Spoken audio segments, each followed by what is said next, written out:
Hello, this is Michelle from East Ave Art, and today I'm going to show you how I painted this watercolor cupcake for St. Patrick's Day. So I'm getting cozy with some hot chocolate, and the first thing I'll do is lightly sketch the watercolor cupcake. And I started with the liner, and I try to, and it's pretty light here, so I'm not sure how much you can see, but I was trying to think about like the ruffles of the liner after it's been baked and making sure that the ruffles kind of at the top show that there is like a cupcake in there. So I'm trying to get like a 3D vibe out of it. And one of the ways that I do that is I kind of angle the ridges of the liner and from the outside in, and then when I get more towards the center of like where the cupcake would be, the liner would be a little bit more up and down straight, and I think that kind of lends itself to there being like a clear sense that it's like a rounded shape. And then the other part I like to do is make sure that I kind of round out the cupcake top, and I'm going to do sort of like a swirly little frosting on there as well. And so I'm doing this really lightly. One thing I'll mention too is that I do like to erase a lot when I sketch, but these are pretty easy shapes. But I do like to use like a rubber eraser because that won't, damage the paint as much. It's like a little bit better at lifting up the graphite. Okay, and I activate my paints with a little water bottle there, and you'll see me playing around with the cake base color. I mixed up some kind of tan beige. I added in a light brown. I also played around with adding in some white, and I was just sort of experimenting until I was happy with the color where it would look like, that kind of brownish yellowish that a vanilla cake bakes to. Once I got that color decided, I also put a couple of different greens on my palette for later when I'm doing the shamrocks. And with that, I'm ready to hit the page. So I took a really watery version of that cake batter, and I'm filling in the area between the liner and where the frosting would be. And one of the things that I'm going to do is I'm going to show a little bit of shadow where the frosting would be sitting on the cake, and also a little bit of darkness around where the liner is. I don't know if you've noticed, but whenever you bake cupcakes, I feel like the part of the cake where it's sort of close to the top of the liner, it gets like a little bit more browned during the cooking process. So I wanted to reflect that. So while my cake paint there is still wet, I'm just sort of dropping in a little bit of shadow, like I said, under the frosting, and then a little bit of like darkness to show like maybe the slightly overcooked near the liner. And I think that dropping that darker color in, actually, it looks a little bit more natural. If you drop it in while it's still wet, it kind of just gives you this softer appearance because it's not a harsh line. So it looks a little bit like, I think, more realistic. And you'll see I keep kind of adding in a little bit more of that darker paint and experimenting with that color just to kind of get it to the effect that I'd like it to be.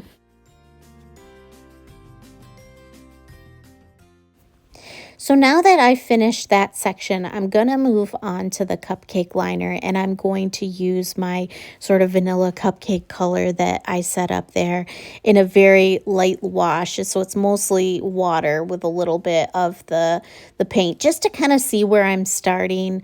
And I'm wanting to start with like the lightest possible color I can so that I can build up as I go.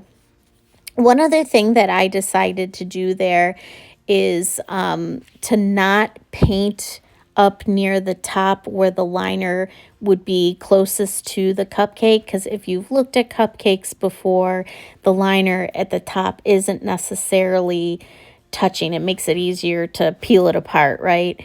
So I'm going to leave that white so that it's clearer to the viewer that that's a little bit separated from the cupcake. And I added a lot of water and a little bit of white to the frosting color, but I'm just going to lay that color down as well while I wait for my liner to dry.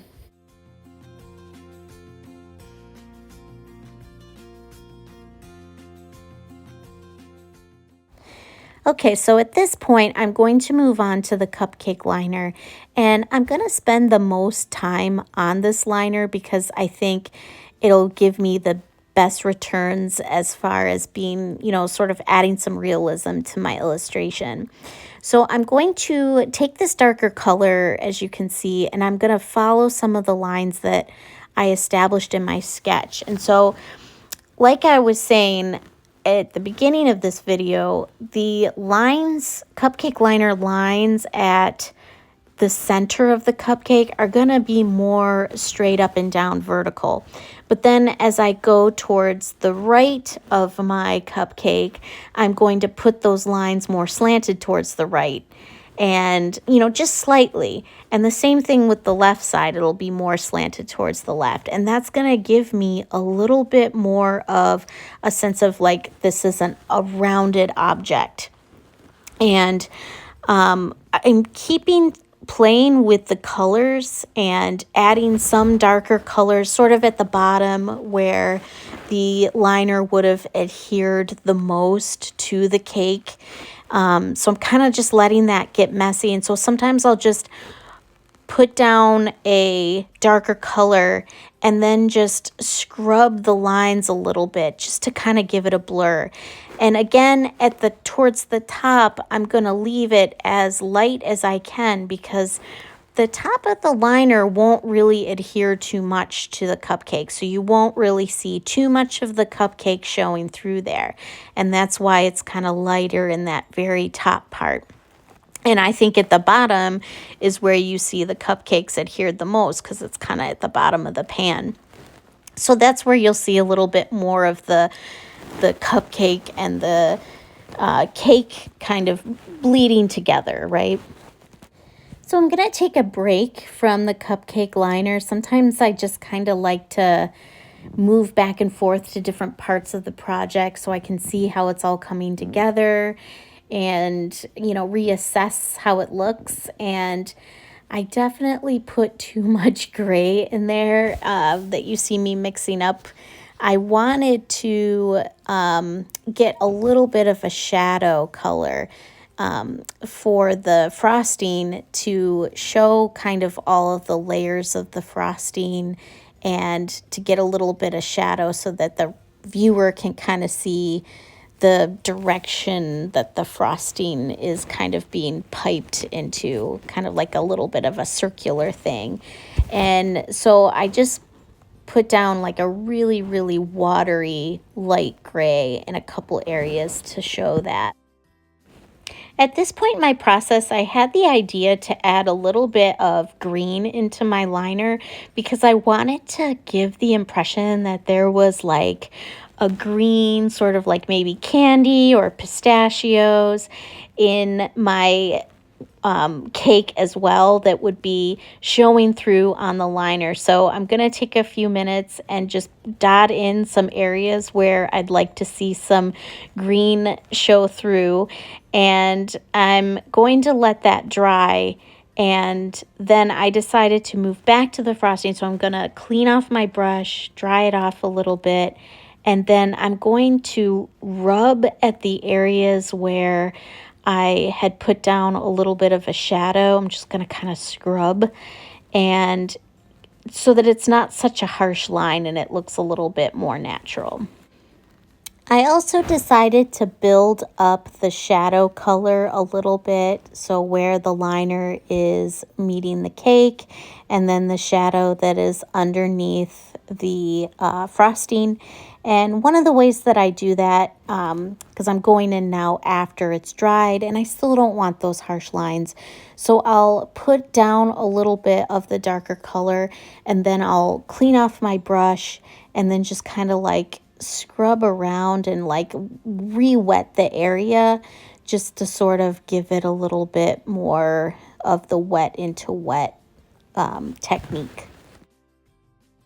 Now that the green on the liner has had an opportunity to dry, I'm going to go in again with a clean damp brush and just kind of scrub at that green color to blend it in a little bit so that it has a little bit more of a natural look. And while that area is still wet, I'm also going to drop in a little bit more of the brown just so you can see a shadow in between the liner, kind of like the ridges of the liner. So I'm going to spend a fair bit of time on this process, and I don't really have any specific insights or instructions to give. I just kind of go until I think it looks right. I think there's some freedom in that, but I'm going to leave in how much I spend sort of playing around with the different colors, like the different browns and greens, and how I'll mix up on the palette as I go, and just kind of decide. I'll put a color down and see where I go from there. So it's a little bit of a journey, but I actually really enjoy this.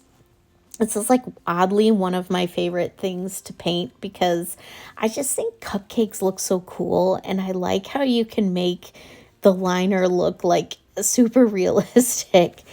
So I'm just gonna play around here and include all of the play that I do. I'm just really enjoying this time of the year. I think I get a lot more engaged with my art in the spring. I think it's just such a lively time of year, and it really gets kicked off for me with St. Patrick's Day.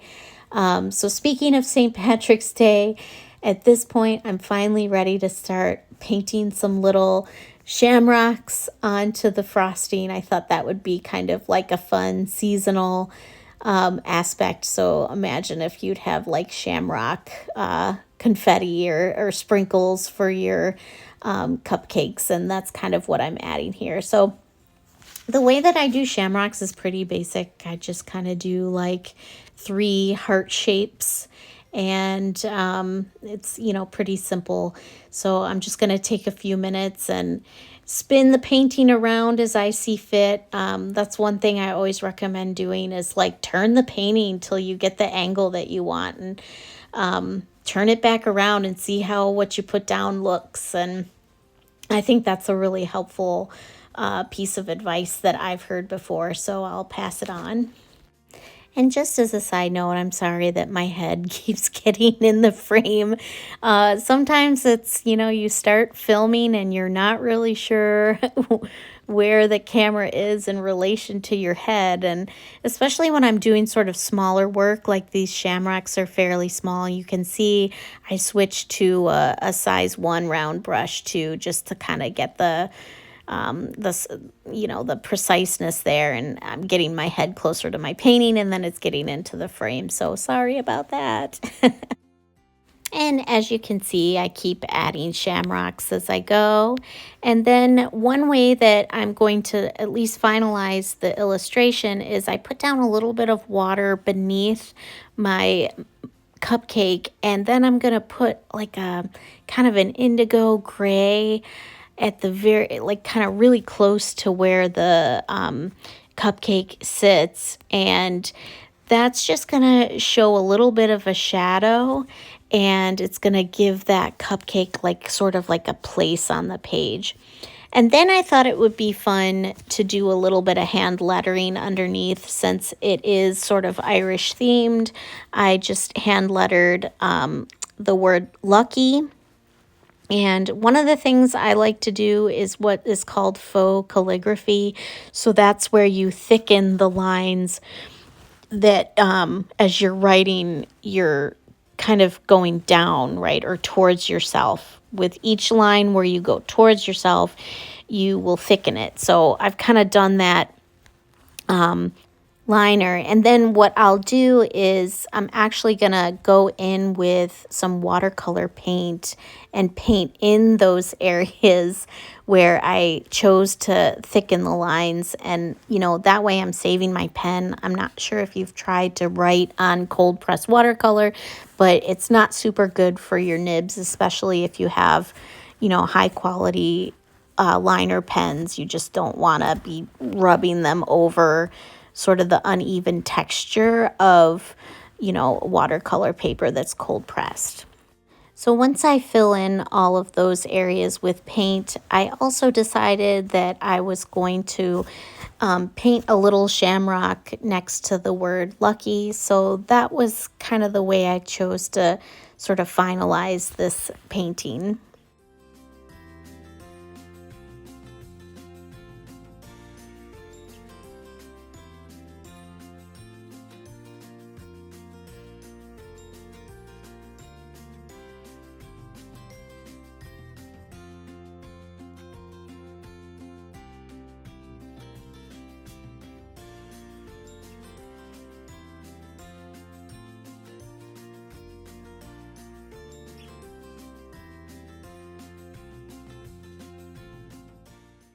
Okay, and here is my final product. So we have a watercolor shamrock cupcake illustration for St. Patrick's Day. And I hope you enjoyed watching this, and I hope that it was helpful and that you can use it in your growing as an artist. If you like this, please hit the like and subscribe button. Thanks.